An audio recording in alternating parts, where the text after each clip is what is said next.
সন্ধ্যা ৬টা পর্যন্ত ঢাকা উত্তর সিটি কর্পোরেশন মহাখালী জটিলতা এড়িয়ে পৌরকর পরিষদে মেলা স্থল পরিদর্শনের জন্য অনুরোধ রইল। সময় মতো পৌরকর পরিশোধ করুন। আপনার শহর সুন্দর ও পরিচ্ছন্ন রাখুন।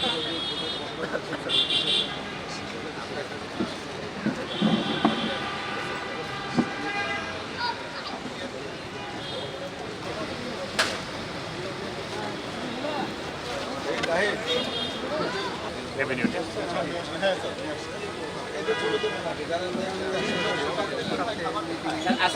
এই পাশে রাখা আছে আর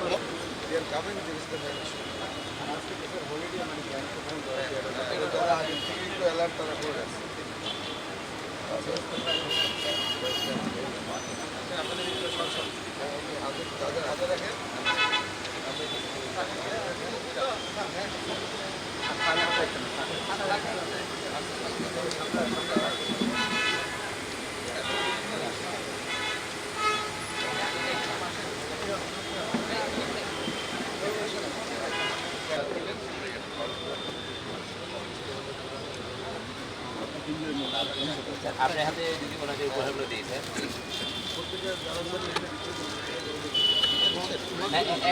আপাতত যারা আজকে তাদের দিচ্ছি আপনি আপনার মানে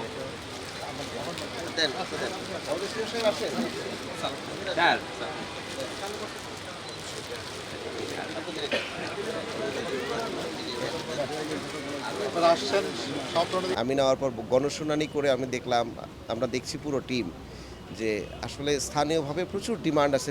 মিনিমাম রাস্তাঘাট এবং ড্রেনেজ করার জন্য প্রচুর ডিমান্ড আছে, লাইটিংয়ের একটি বড় ডিমান্ড আছে, এবং এছাড়াও আরও অন্যান্য আরবান অ্যামিনিটিসগুলো আমরা যখন করতে যাই আমাদের কিন্তু টাকার একটা শর্টেজ আমরা লক্ষ্য করছি, এবং এটা একটা চ্যালেঞ্জও।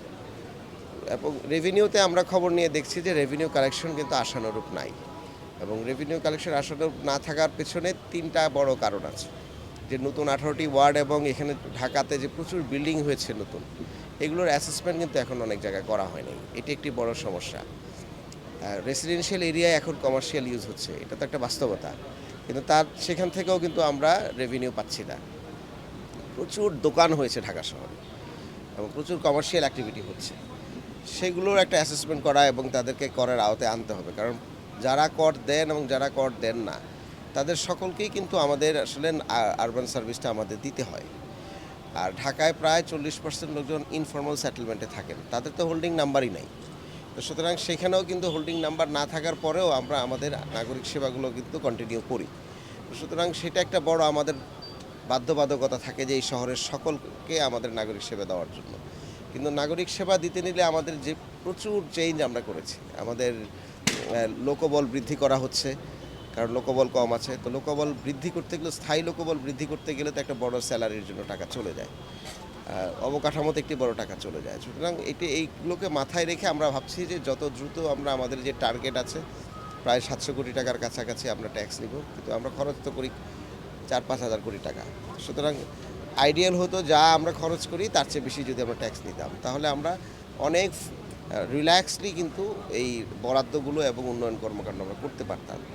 এবং আমরা খেয়াল করে দেখেছি যে কিছু কিছু জায়গায় যদি আমরা ট্যাক্স নিতে পারতাম তাহলে আমাদের পুরো সিটি কর্পোরেশনের যা খরচ তার চেয়ে বেশি কিন্তু রেভিনিউ আসা সম্ভব। এক্সাম্পল আপনাদেরকে দিচ্ছি, বসুন্ধরা এত বড় একটি রেসিডেন্সিয়াল এলাকা, দীর্ঘদিন হলো আমরা সেখান থেকে কোনো ট্যাক্স পাচ্ছি না। আমরা বসুন্ধরার সাথে বসেছি, তারা এখন রাজি হয়েছেন যে তারা আমাদেরকে ট্যাক্স দিবেন। সুতরাং এখান থেকে একটি বড় ট্যাক্স আমরা পাবো, আশা করছি এই পুরো ট্যাক্স দিয়ে আমাদের কয়েকটা জোনের সারা বছরের খরচ কিন্তু এসে যাবে। এছাড়া 18টি ওয়ার্ডের অ্যাসেসমেন্ট কিন্তু আমরা এখনও করতে পারি নাই। আমরা গণশুনানির মাধ্যমে তাদেরকে কনভিন্স করাতে পেরেছি যে এখন আমরা যদি এই মেলাতে এসে তারা অ্যাসেসমেন্ট করলে তারা মানে প্রচুর আমাদের সহায়তা পাবেন, এক টেবিলে বসে আমরা সকল সমস্যার সমাধান করতে পারবো যে জিনিসগুলো থেকে যায়। সুতরাং সেটা একটি বড় আওতা, মানে ট্যাক্সের আওতা আমার মনে হয় বৃদ্ধি পাবে। 3 নাম্বার হচ্ছে কর্পোরেটরা ট্যাক্স দেন না, বিশেষ করে যাদেরকে ঢাকা শহরের সবাই চিনে এবং অনেক ভালো নামে চিনে, কিন্তু তাদের ট্যাক্সের আমলনামা যদি আমরা দেখি তাহলে এটা খুবই শরমের বিষয়। ইউনাইটেড যেই হসপিটালটা আছে তাদের কাছ থেকে আমরা প্রায় 20 কোটি 30 কোটি টাকার মতো আমরা ট্যাক্স, 40 কোটি টাকা আমরা ট্যাক্স পাই। তারা মামলা করে বসে আছেন। আমরা ওয়েস্টিনের মতো প্রতিষ্ঠানের কাছ থেকে আমরা ট্যাক্স পাই 2014 পরে, তারা আমাদেরকে ট্যাক্স দিচ্ছেন না। রেনেসেন্স যে হোটেলটা আছে, এটা ইকবাল সাহেবের হোটেল, আপনারা জানেন। তারা ওই ক্ষমতায় আসার পর থেকে তারা ট্যাক্স দেওয়া বন্ধ করে দিচ্ছেন, এখনও ট্যাক্স দিচ্ছেন না, কারণ হচ্ছে যে মামলা করে আছে। অনেকগুলো বিশ্ববিদ্যালয় আছে আমাদের এই পুরো অঞ্চল, আমাদের যেই সিটি কর্পোরেশনের ভিতরে, তাদের কাছ থেকে এক একজনের কাছ থেকে আমরা মিনিমাম 10 কোটি টাকা করে ট্যাক্স পাই। তো আপনি খেয়াল করে দেখেন। এছাড়া যে কমার্শিয়াল যেই অনেক বড় বড় অফিসগুলো আছে, বড় বড় শিক্ষা প্রতিষ্ঠান এমনি যেগুলো আছে, তাদের কাছ থেকেও আমরা অনেক, আইসিডিডিআরবির কাছ থেকে আমরা ট্যাক্স পাই, চিন্তার পাইনি।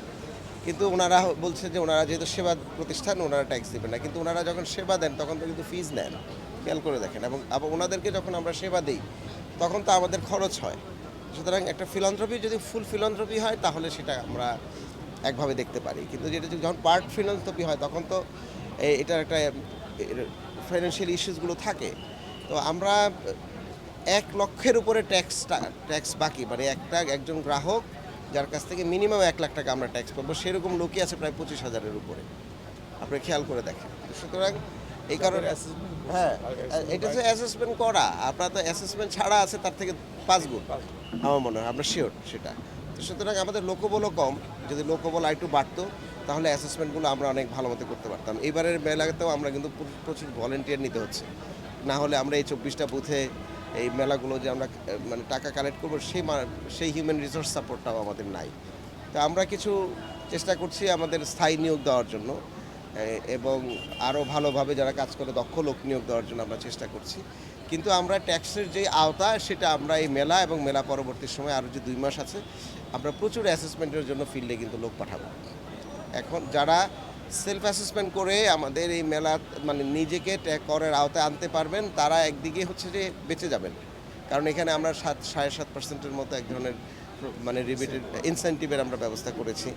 তাছাড়াও এখানে ওয়ান স্টপ সার্ভিস আসলে সমস্যার সমাধান হবে। সেলফ অ্যাসেসমেন্টের জন্য আমরা একটা অনলাইন পোর্টাল ডেভেলপ করছি, কষ্ট করে তারা যেন কোনো ধরনের হয়রানির শিকার না হয়, সেটাকে মাথায় রেখে ঘরে বসে আপনারা সেলফ অ্যাসেসমেন্ট করে আপনারা ঘরে বসেই পেমেন্টটা করতে পারবেন। তা আমাদের একদিকে ট্রেড লাইসেন্সগুলো করার ক্ষেত্রে আপনারা ঘরে বসে করতে পারছেন, ট্রেড লাইসেন্সের রিনিউ ফিটা আপনারা ঘরে বসে দিতে পারছেন, ট্যাক্সের টাকাটাও ঘরে বসে দিতে পারবেন। যারা অ্যাসেসমেন্ট করেন নাই, যেটা আমরা বললাম যে আমাদের প্রায় 3.40,40,000-এর মতো হোল্ডিং আছে, আমরা প্রেডিক্ট করছি এটা প্রায় 8 থেকে 10 লাখ হবে আসলে হোল্ডিং, যিনি ট্যাক্স দিতে পারেন। তো কারণ এগুলো ফ্ল্যাট, এক ফ্ল্যাটে একটা হোল্ডিং নাম্বার, সেই হিসাব করে যদি আমরা ধরি, সাথে দোকান আছে, প্রচুর কমার্শিয়াল অ্যাক্টিভিটি বেড়েছে, তাহলে তারা ঘরে বসেই এই ট্যাক্সটা দিতে পারবেন। কষ্ট করে রেভিনিউ অফিসার গিয়ে ওনাদেরকে নক করবেন, সেই হয়রানিরও শিকার ওনারা হবেন। ওনারা এটাকে হয়রানিকে বলেন যে আমাকে বারবার নক করছে, বিরক্ত করছে। আমরা বলবো যে আপনার বিরক্ত করার কোনো প্রয়োজন নেই, আপনি ঘরে বসে ট্যাক্সটা দিয়ে দেন, না হলে আমরা কিন্তু ভবিষ্যতে আর রিপিট দেব না। এবং ট্যাক্স না দিলে এটার যে কত বড় অন্যায়, এবং এটা সাজা অনেক বড়, ক্রোকের নোটিশ পর্যন্ত দেওয়া হয়। আমরা বড় যারা তাদেরকে কিন্তু ক্রোকের নোটিশ দিব, এবং ক্রোক খুব খারাপ জিনিস, আপনারা জানেন, এটা সামাজিকভাবে হিউমিলিয়েট হবেন। আমরা গিয়ে আপনাদেরকে বাধ্য করব তখন আপনাদের বাড়ি ঘরের মালামাল সব কিছু নিয়ে আসতে।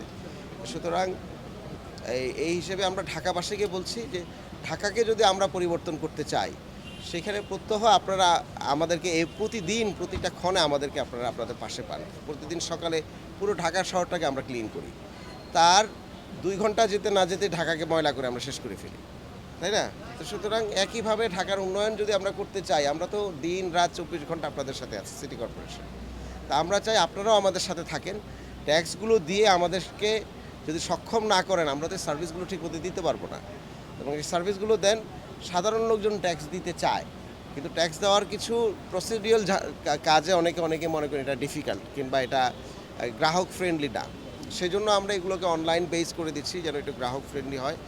আর প্রভাবশালী যারা আছেন, বিশেষ করে রাজনৈতিক প্রভাবশালী এবং বড় ব্যবসায়ী, যারা দুষ্টু ব্যবসায়ী, তাদেরকে আমরা বলছি আমরা কিন্তু এবার আর কোনো ছাড় দিব না।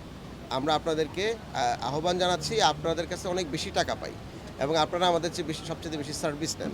সুতরাং আপনারা এই নিজেরা এগিয়ে এসে এগুলো যদি ট্যাক্সগুলো দিয়ে দেন, তাহলে ঝামেলা অনেক কমবে। আর যদি না দেন, তাহলে আমাদের লোকজন কিন্তু আপনাদের বাড়িতে গিয়ে আপনাদেরকে বিরক্ত করবে। সবার সুবিধার জন্যই তো এরকম একটা আয়োজন করা, যেন জটিলতা মুক্তভাবে এটা করা যায়।